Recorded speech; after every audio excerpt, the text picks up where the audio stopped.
atondi na bolamu ya Nzambe, adekora vi na nga na bolingo na ye, apangusanga bapisolo, napangusaka sezongaka kaka ye. Le verset premier.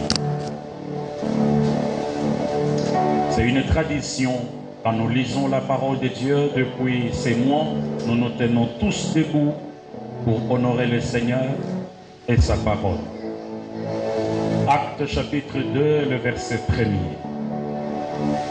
Le jour de la Pentecôte, ils étaient tous ensemble dans le même lieu. Et tout à coup, il vint du ciel un souffle. Dans d'autres versions, dans la version Louis II que vous avez, il est dit un bruit, comme celui d'un vent impétueux, et il remplit toute la maison où ils étaient assis. Des langues semblables à des langues de feu leur apparurent, séparées les unes des autres, et se posèrent sur chacun d'eux. Et ils furent tous remplis du Saint-Esprit et se mirent à parler en d'autres langues, selon que l'Esprit leur donnait de s'exprimer. Nous allons au verset 14. Alors Pierre se présenta avec le 11, éleva la voix et leur parla en ces termes. Hommes juifs et vous tous qui séjournez à Jérusalem, sachez ceci et prêtez l'oreille à mes paroles. Ces gens ne sont pas ivres comme vous le supposez, car c'est la 3e heure. Mais c'est ici ce qu'a été dit par le prophète Joël. Dans les derniers jours, dit Dieu, je répandrai de mon esprit sur toute chair. Vos fils et vos filles prophétiseront, vos jeunes gens auront des visions, et vos vieillards auront des songes. Oui, sur mes serviteurs et sur mes servants. Y a-t-il une servante de Dieu en ces lieux? Y a-t-il un serviteur de Dieu en ces lieux?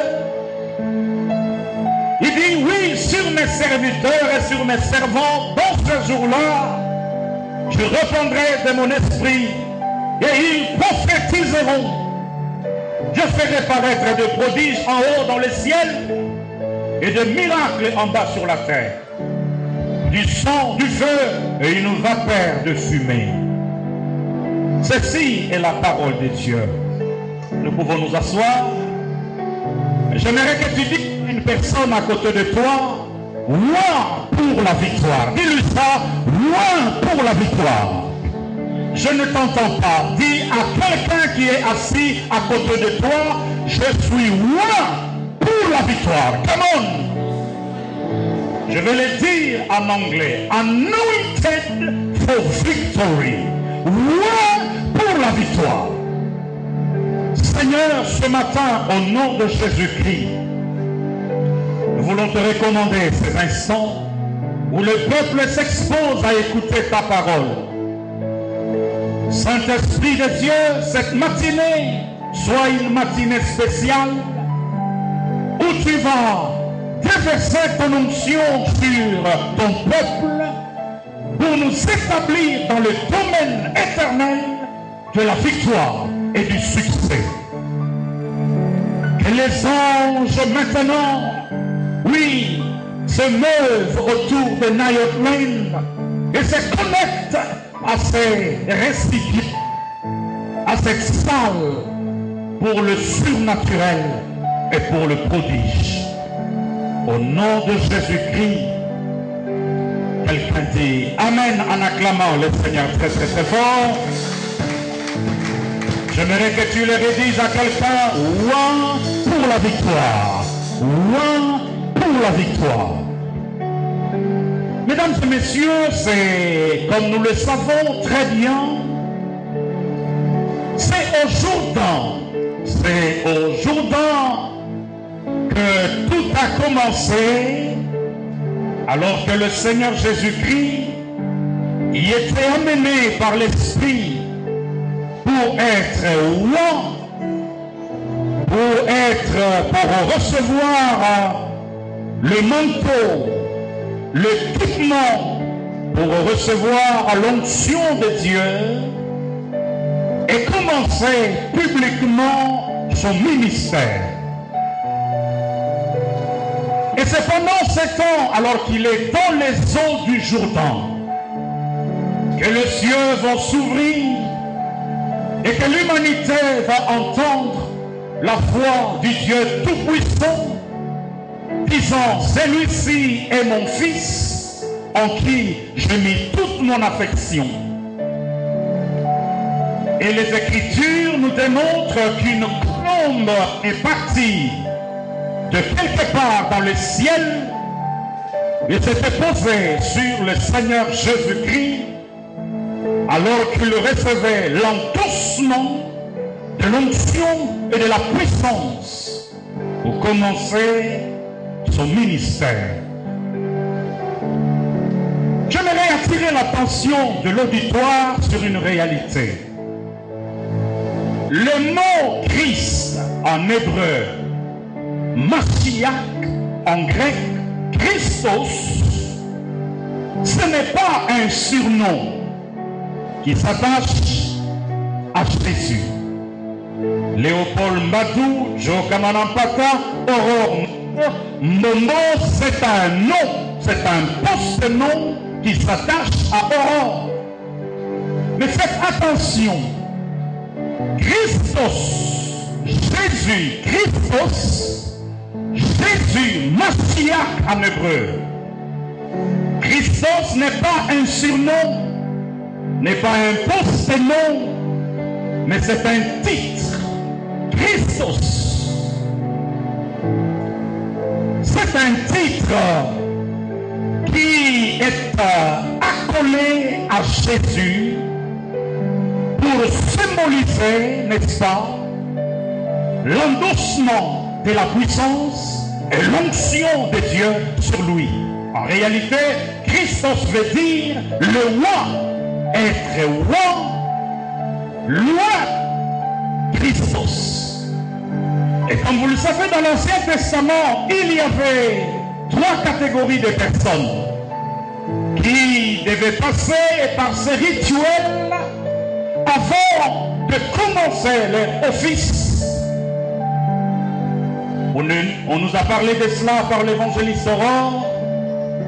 Il y avait les sacrificateurs, il y avait les prophètes et il y avait le roi. Ce sont ces 3 types de personnes, catégories de personnes qui devaient passer par les rituels au cours duquel l'huile devait être versée sur leur tête pour leur conférer une certaine autorité, une puissance, les accompagnant dans l'exercice de leur nouvelle fonction. Christos, en fait, c'est un titre donné à Jésus pour symboliser le nouvel office dans lequel il devait opérer, symboliser l'onction sur lui. Christos. C'est un titre et non un surnom. Un titre qui accompagne celui qui est roi.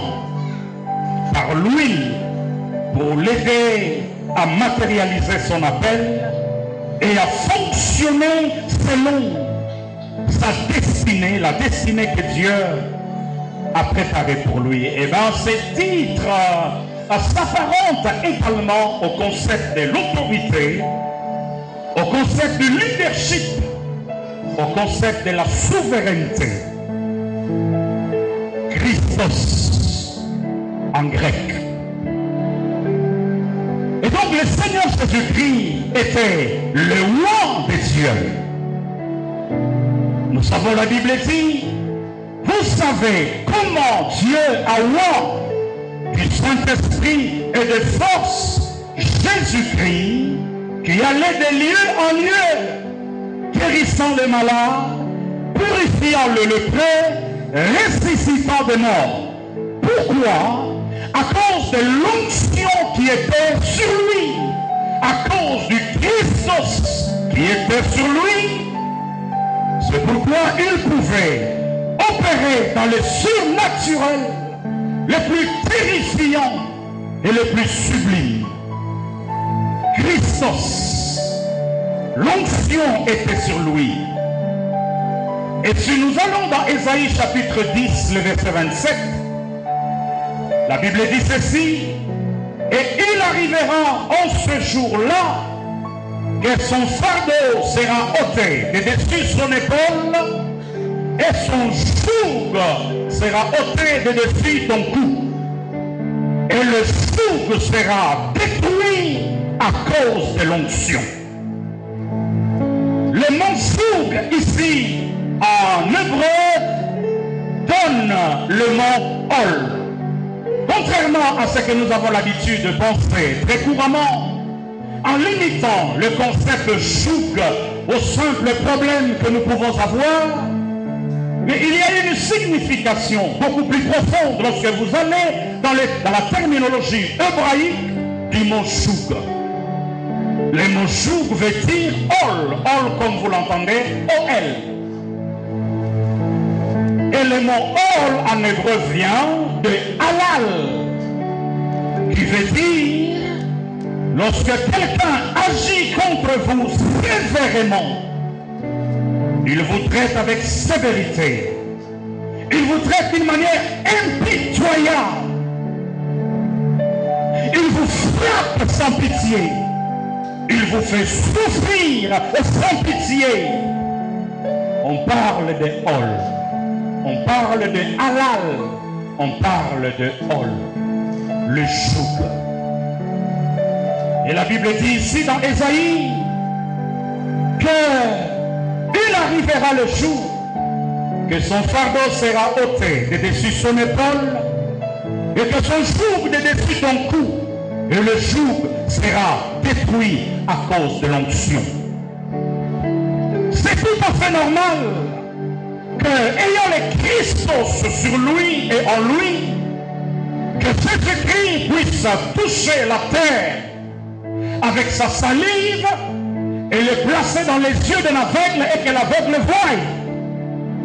C'est tout à fait normal à cause du Christos qu'une femme qui souffrait de perte de sang puisse toucher le Seigneur et voir son sang totalement s'arrêter. C'est tout à fait normal, mesdames et messieurs, qu'un enfant lunatique que le diable avait maintenu dans le joug de la servitude puisse recevoir la liberté et la guérison. C'est tout à fait normal qu'un aveugle comme Bartimée qui s'est approché du Seigneur et qui reçoive sa guérison.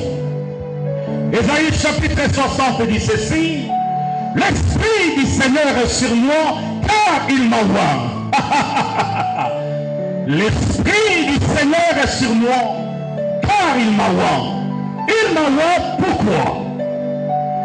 Il m'a oint pour annoncer aux humiliés une bonne nouvelle, pour penser les cœurs brisés, annoncer aux captifs la délivrance, aux prisonniers la liberté, proclamer une année de grâce du Seigneur. Quelqu'un peut dire Amen.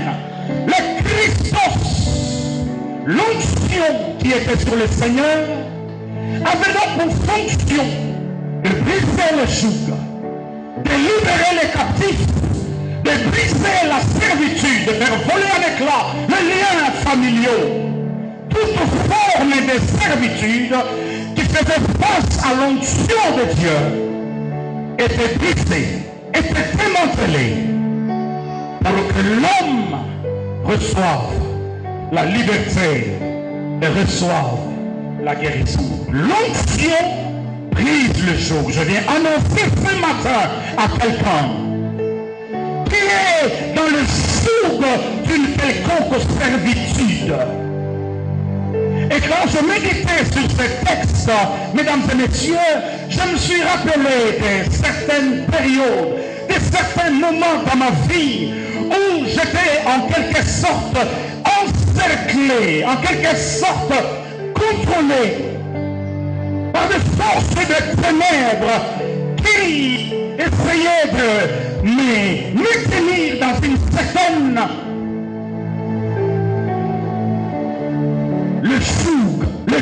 Le joug. Et ces gens-là, généralement, sont impitoyables. Ils sont impitoyables lorsqu'il est question de vous maintenir dans un célibat prolongé. Lorsqu'il s'agit de vous maintenir dans une situation de précarité, de médiocrité, dans une situation de misère. Ils sont impitoyables. Mais la bonne nouvelle ce matin est que le joug sera brisé par l'onction. J'entends pas beaucoup d'amen. L'onction brise le joug. Quel que soit le joug dans lequel la famille t'a placé, le monde t'a placé, les hommes t'ont placé, j'annonce ce matin que le joug sera brisé. J'entends pas beaucoup d'amen. Ils sont impitoyables, ils sont sans pitié. Le problème, c'est de se moquer de toi. Le problème, c'est de te voir dans cette situation de précarité, dans cette situation de misère, dans cette situation de mendicité, dans cette situation de dépendance. Ils sont sans pitié. C'est là la signification profonde du mot chouk. Ol et halal en hébreu. Le Christos était sur lui et il était donc capable de briser n'importe quel type de chou en face duquel il était confronté. Quelqu'un dit après moi l'onction. Il est plus fort l'onction. Il est plus fort l'onction. Le Christos.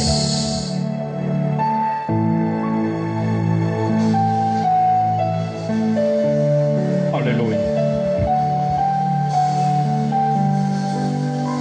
Le Nouveau Testament, mesdames et messieurs, ne commence pas Matthieu 1er, chapitre 1er. Parce qu'un testament, pour être réellement un testament, entre en vigueur à partir du moment où les testateurs décèdent.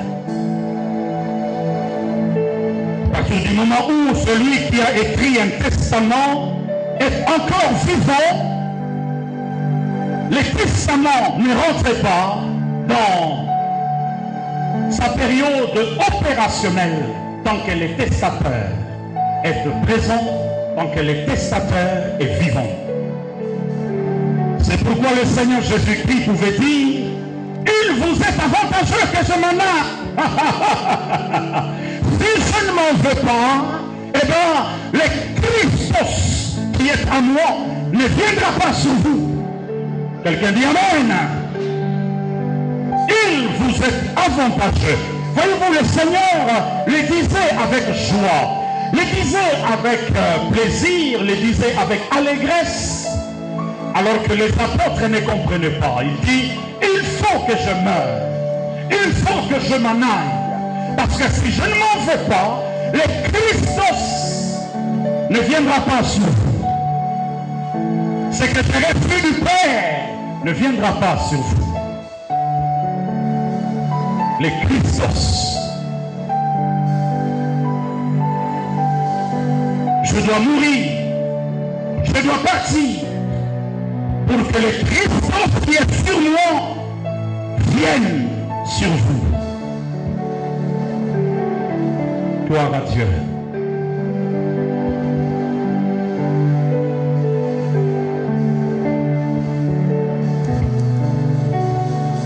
Et dans l'Ancien Testament, vous allez constater ceci: il y a toujours des choses que Dieu a faites dans l'Ancien Testament qui en réalité ne sont que l'ombre de choses à venir, dont la réalité se retrouve dans le Nouveau Testament.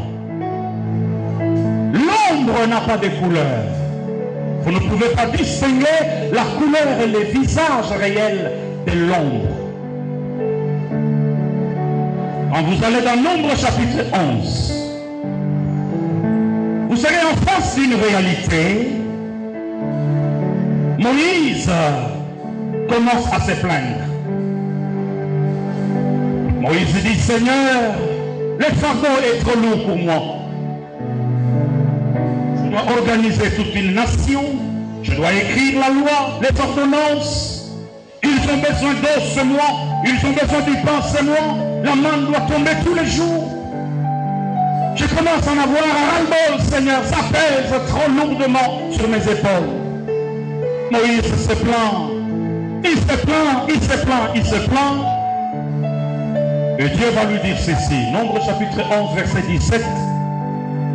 Choisis 70 personnes. 70 anciens.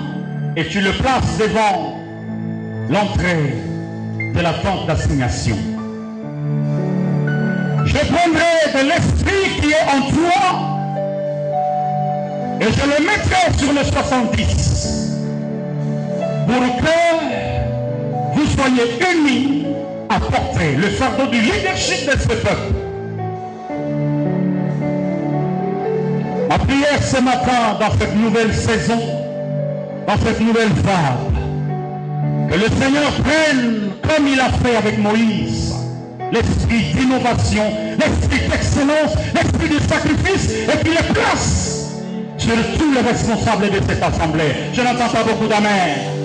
Pour que vous sortiez de la léthargie, vous sortiez de la négligence, et qu'ensemble nous entrons dans cette nouvelle saison de gloire qui nous attend. Cette ombre de l'Ancien Testament, au fait, détermine la même réalité de ce qui s'est passé entre le Seigneur Jésus-Christ et l'Église. Si je ne m'en veux pas, le Christos ne viendra pas sur vous. Si je ne meurs pas, le Christos ne viendra pas sur vous. Il devait donc y avoir un transfert de Christos, de Jésus, vers son corps, qui est l'Église. Quelqu'un dit Amen. Ce qui s'est passé du temps de Moïse, entre Moïse et les 70 anciens, illustre à suffisance ce qui s'est passé, la réalité de ce qui allait se passer.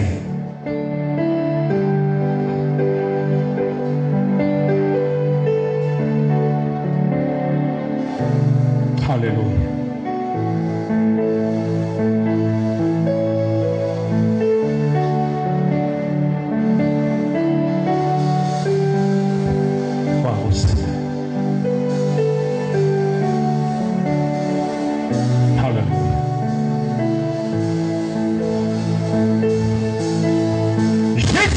Étaient les récipients dans lesquels habitait le Christos, l'onction. Et ce Christos devait quitter le corps de Jésus et venir à son corps, qui est l'Église. Pour que son corps opère dans la même onction, dans la même Christos, dans la même puissance. C'est pourquoi il pouvait dire que vous ferez des œuvres beaucoup plus grandes que ce que je fais. Le même Christos. Chrétiens, vous ne connaissez pas la puissance, le pouvoir que nous avons. Et c'est cela l'un des pièges dans lesquels l'ennemi nous entraîne souvent. C'est de méconnaître la puissance de ce Christos qui est en chacun de nous, qui a été transféré à chacun de nous, qui est parti du corps de Jésus, qui est parti de Jésus vers son corps. Alléluia.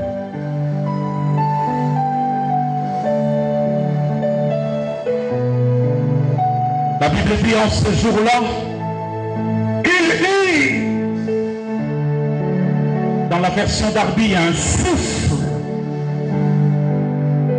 qui est parti du ciel,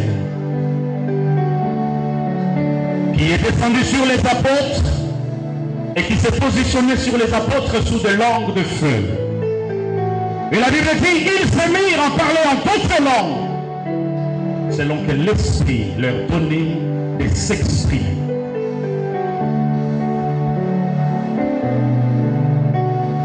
Il y a trois réalités que nous devons retenir. À chaque fois que Dieu a fini de former quelque chose, Dieu remplit la chose pour que la chose devienne fonctionnelle. Il a formé Moïse, il a rempli Moïse, et Moïse est fonctionnel.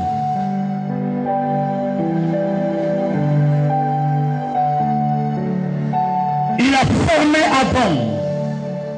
Dieu a créé toutes choses par sa parole. Mais lorsqu'il est arrivé, pour Adam, la Bible dit qu'il l'a formé. Le mot hébreu utilisé, c'est Yacha. Tandis que le mot hébreu utilisé quand la Bible dit Dieu créa les cieux de la terre, c'est le mot bara. L'Éternel créa. L'Éternel bara. Mais lorsqu'il est question de former l'homme, le terme hébreu c'est Yacha. En d'autres termes, Dieu a pris le temps de mélanger, de former, et quand il a fini de former, la Bible dit, il souffla.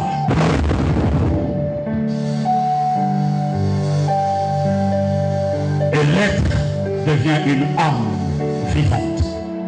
Dieu, il forme, il remplit et il fait fonctionner. Je prie ce matin que quelqu'un soit formé et rempli. Rempli du Christos, rempli de l'onction, rempli de l'huile, pour fonctionner selon le destin de Dieu. Car Dieu ne donne pas l'onction pour vous faire plaisir. Dieu vous donne l'onction pour que vous fonctionnez selon ses desseins. C'est pourquoi la Bible dit que l'Éternel ne donne pas l'esprit avec mesure à celui qui l'envoie. Nous recevons le Christos pour accomplir l'œuvre de Dieu, pour fonctionner selon les desseins de Dieu. C'est ce qui fait me fait dire qu'à chaque fois que vous voyez un prédicateur, à chaque fois que vous voyez quelqu'un utiliser l'onction en dehors de chemin tracé par Dieu, il finit toujours sa course mal et très mal.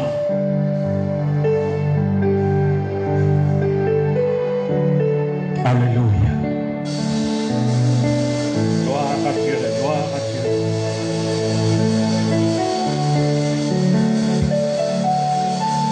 Le même concept que Dieu utilise dans l'Ancien Testament quand il a formé l'homme, il souffle.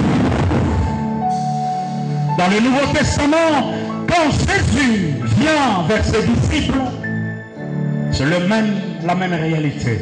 Jésus va souffler. Recevez le Saint-Esprit. Il forme, il remplit et il fait fonctionner. 120 personnes étaient dans la chambre haute, en train de prier, en train d'attendre.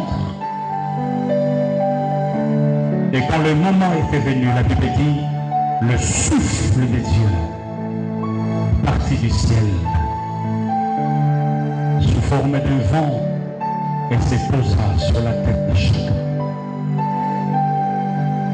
Que cette matinée soit une matinée particulière et spéciale pour quelqu'un, où quelqu'un va recevoir cette force comme jamais auparavant. Cette onction qui viendra te sortir, qui viendra briser le joug. Alléluia.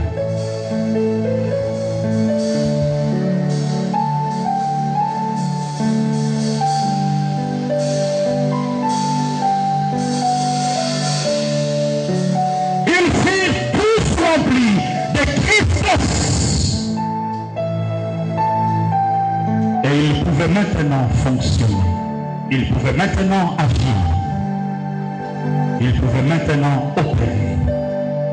C'est pourquoi il leur a dit, ne courez pas, ne commencez rien. Attendez à Jérusalem, jusqu'à ce que vous soyez revêtus de Christos, de l'onction. Le même concept, nous le voyons dans Ézéchiel chapitre 47, où Dieu amène Ézéchiel devant des ossements desséchés, sans forme. Ces ossements peuvent-ils revivre? Mes affaires peuvent-ils revivre? Mon corps peut-il revivre? Mon travail peut-il revivre? Ézéchiel était devant la vallée des ossements desséchés. L'ombre des choses à venir, l'ombre de la réalité.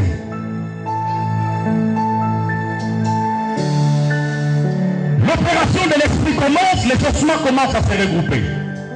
La chair commence à pousser, mais il n'y avait pas de vie. La forme commençait à se mettre en place, mais il n'y avait pas de vie. Dieu dit à Ézéchiel, souffle sur ces ossements desséchés.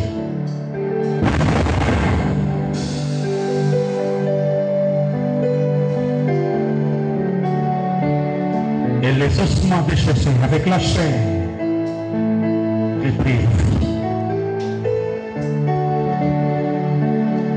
Mesdames et messieurs, le Christos, voilà ce dont nous avons besoin. Le Christos. Jésus était roi. Ce titre ne lui a pas été donné seulement le jour où il est sorti du Jourdain. Mais le Christos était déjà dans le ventre de Marie. Lorsque Marie va croiser Élisabeth, Jean-Baptiste était dans le ventre d'Élisabeth. Et Jean-Baptiste va être baptisé du Christos dans le ventre. Mais c'est au Jourdain que le Seigneur a reçu publiquement ses titres. Jésus le Christ, Jésus le roi.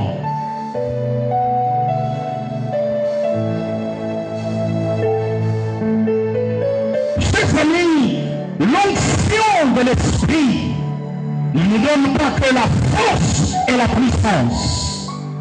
L'onction de l'Esprit nous donne également certaines capacités opérationnelles, surnaturelles, au-delà de ce qu'un homme peut imaginer, au-delà de ce qu'un homme peut penser.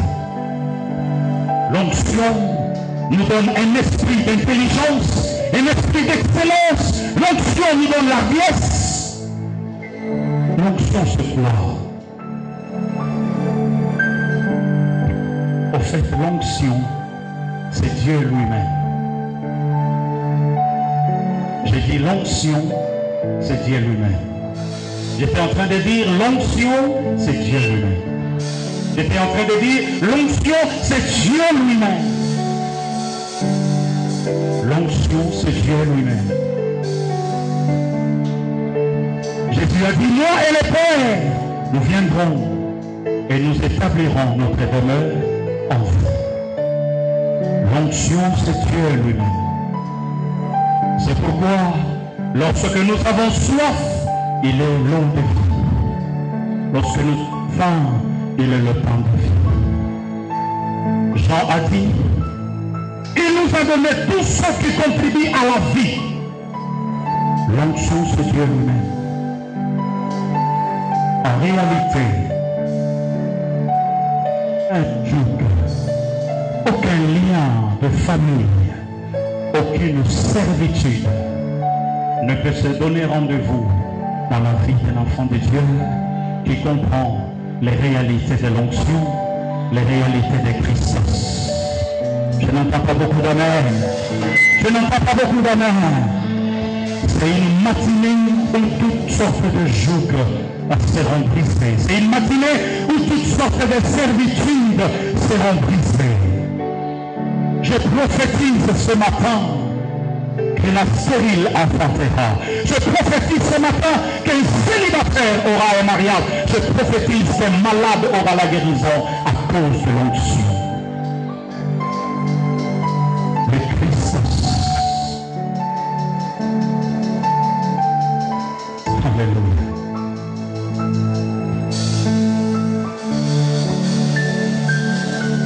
Dieu, il donne la forme, il remplit et il envoie. Il donne la fonction. C'est cette onction qui va te distinguer. C'est cette onction qui fera en sorte que tu aies des informations que les autres n'ont pas. C'est cette onction qui fera que tu excelles dans ce que tu fais. C'est cette onction qui fera que tu prospères dans ce que tu fais. Dis à ton voisin, l'onction. Oh, l'onction.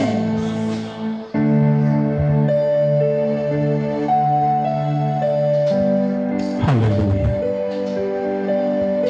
120 personnes sont dans la chambre haute. 120 personnes faibles. 120 personnes composées de peureux, de faiblard. Des hommes qui essayent par eux-mêmes mais qui n'arrivent pas. Ils attendaient dans la chambre haute. Dieu était en train de leur donner la forme. Dieu était en train de le préparer comme il préparait Adam. Il donnait la forme. Et la Bible dit tout à coup, il vint du ciel un souffle.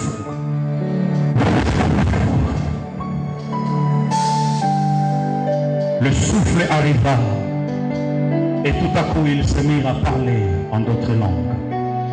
Pierre va se lever et il va dire, vous croyez que nous sommes ivres?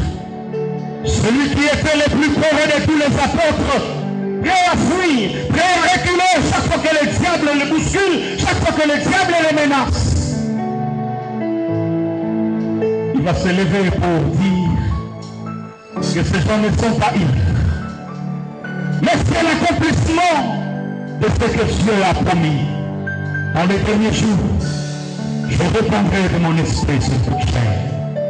Et j'aimerais dire à ce matin que ces derniers jours, c'est maintenant. Ces derniers jours, c'est aujourd'hui. Vos fils et vos filles prophétiseront.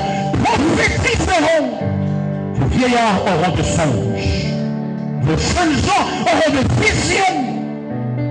Parce que l'une des fonctions de l'onction, l'une des fonctions du Christ, c'est de nous donner une vision claire du futur et de l'avenir. Pour que nous ne tâtionnons pas. L'onction nous donne une vision claire. Ils prophétiseront, ils auront des visions.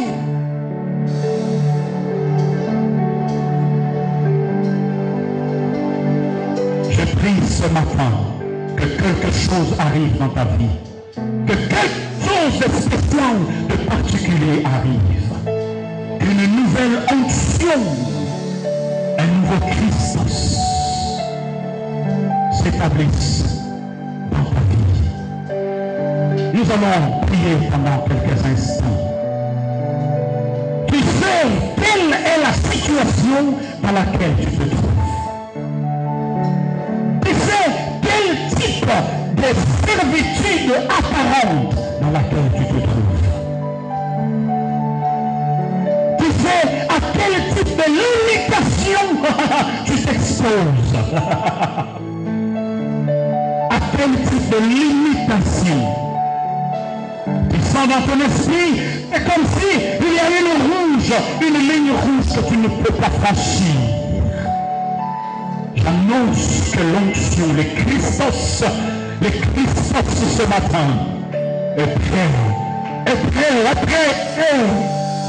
à te faire passer la ligne rouge. Est-ce que je parle à quelqu'un ce matin? Est-ce que je m'adresse à quelqu'un ce matin? Le Christos, Vous ferez ce que je fais. Vous ferez l'effort que je fais et vous en ferez de plus grandes. Ce matin, il y a quelqu'un qui va passer la ligne rouge. Il y a quelqu'un qui va passer la ligne rouge. Des limites imposées par les familles, des limites imposées par la tradition. Il y a quelqu'un qui va passer la ligne rouge. À cause de l'onction, à cause de l'onction, à cause du Christos, à cause du Christos. Il y a une maladie incurable qui va te quitter ce matin au nom de Jésus. Est-ce que je parle à quelqu'un? Les Christos, les Christos, les Christos, les Christos. Aucune personne ne sortira de ces lieux comme il est entré. Aucune personne ne sortira de ces lieux comme il est entré. L'onction va briser le joug. L'onction va briser le joug de la méchanceté, de la sévérité, le joug de la maladie, le joug de l'imitation, le joug du célibat, le joug de maladies incurables. L'onction, l'onction, l'onction. L'onction, j'aimerais que tu te lèves là où tu es. J'aimerais que tu te lèves là où tu es et que tu commences à prier. Ta situation doit s'arrêter aujourd'hui. Ta situation doit s'arrêter maintenant. Et quand chose modifie, quelque chose de nouveau commence. Le surnaturel commence. À cause du Christ, à cause de l'onction. Lève-toi là où tu es, lève les mains vers le ciel. Lève les mains vers le ciel. Lève les mains vers le ciel. L'onction, l'onction, l'onction, l'onction, l'onction, l'onction, l'onction. Lève les mains vers le ciel. Commence à parler, commence à prier, commence à prier, commence à parler là où tu es. Alléluia. Quelque chose de nouveau, quelque chose de spécial, quelque chose à laquelle tu n'as jamais accédé doit arriver ce matin.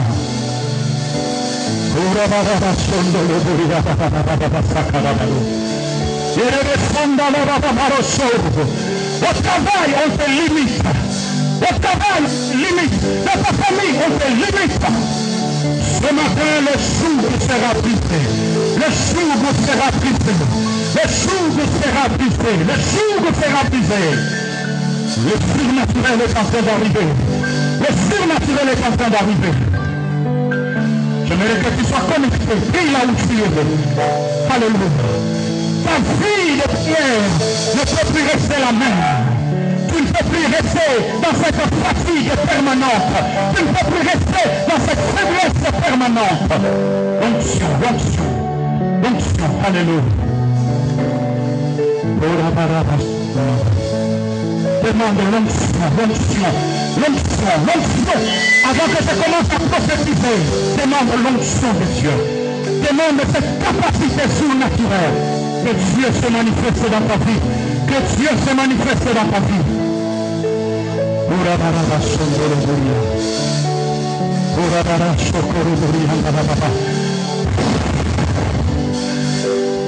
Quelqu'un a une forme ce matin. Je vois Dieu donner la forme à quelqu'un. Je vois Dieu donner la forme à quelqu'un. Je vois Dieu donner la forme à quelqu'un ce matin. Alléluia. Le souffle du trône. Pendant que je suis en train de souffler, alléluia. Le souffle du trône. Lève les mains, lève les mains, lève les mains, lève les mains. Tu vas sentir comme un vent tout est léger dans tes mains, dans tes mains. Lève les mains vers le ciel. Dis le Seigneur, dis le Seigneur. Que ce qui peut prier en langue, prie en langue.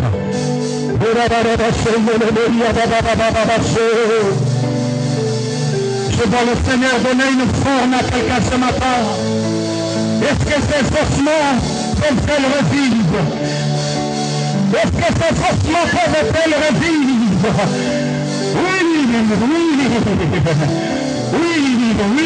ces ossements peuvent revivre. La vie arrive sur le champ de ta destinée. La joie arrive sur le champ de ta destinée. La joie arrive. Oh, que les barrières, que les limites soient brisées maintenant à cause de l'onction. À cause de l'onction, à cause de l'onction, à cause de l'onction.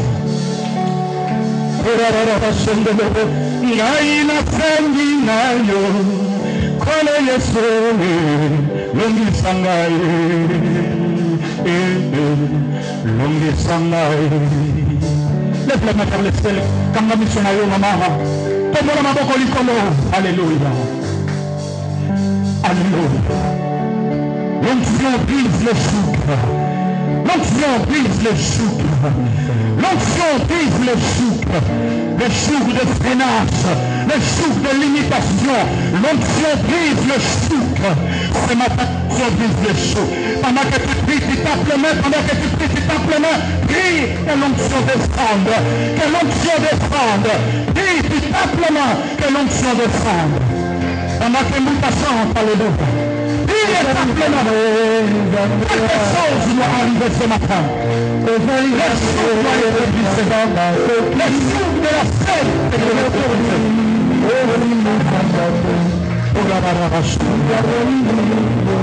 Prie le Seigneur, prie le Seigneur.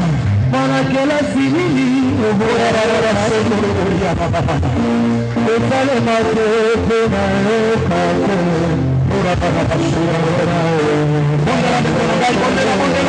prie le Seigneur. Alléluia. La sécheresse doit céder la place à l'abondance. La stérilité doit céder la place à la fécondité. La mort doit céder la place à la guérison. Alléluia.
Alléluia, lève les mains vers le ciel.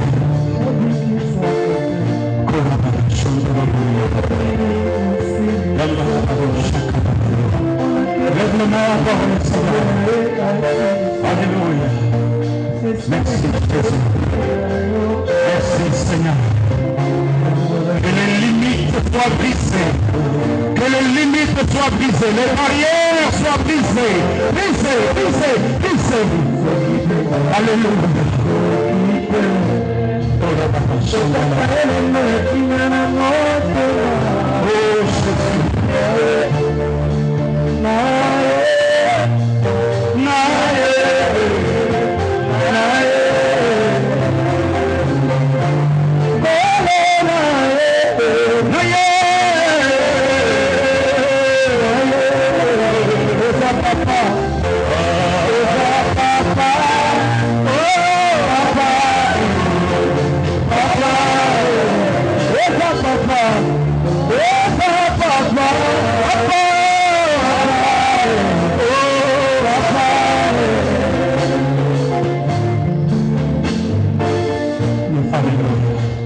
Merci Jésus. Merci Seigneur. Merci Seigneur. Continue de prier là où tu es. Continue de prier pendant que les jougs sont brisés. Les limitations dans les affaires soient brisées au nom de Jésus-Christ. Alléluia. Gloire à Dieu. Mimi, le Seigneur me montre, tu as comme des perles dans tes oreilles, comme des perles. L'ennemi a cherché à te descendre, mais le Seigneur est en train de te repositionner. Je vois comme des perles dans tes oreilles.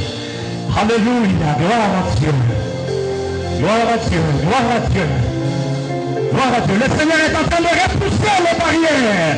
Le Seigneur est en train de te prendre vers de nouvelles zones de bénédiction. Alléluia. Alléluia. Prépare-toi.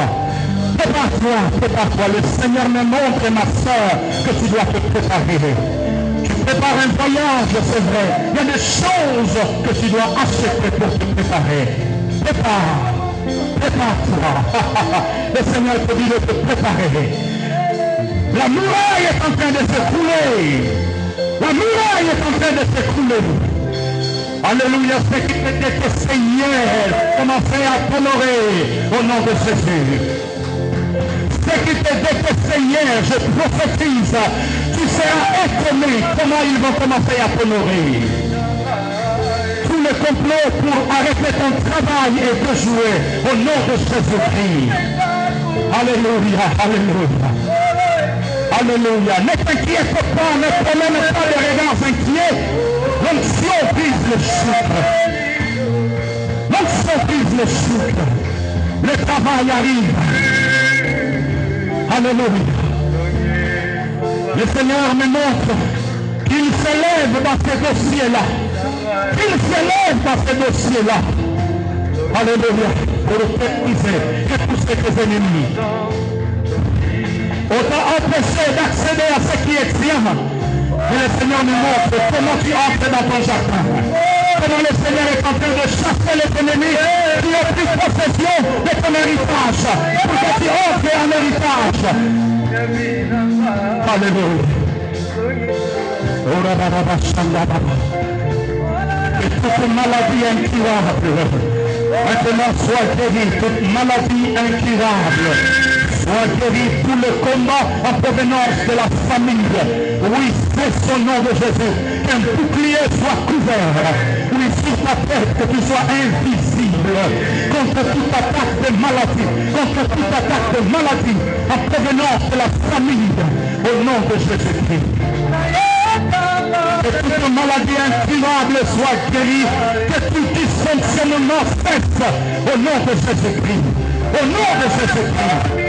Au nom de Jésus-Christ. Alléluia.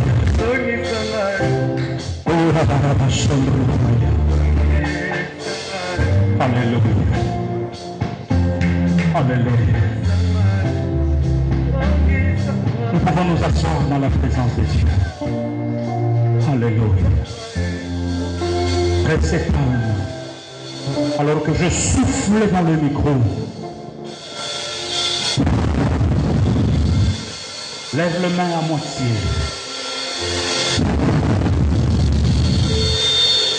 Oh,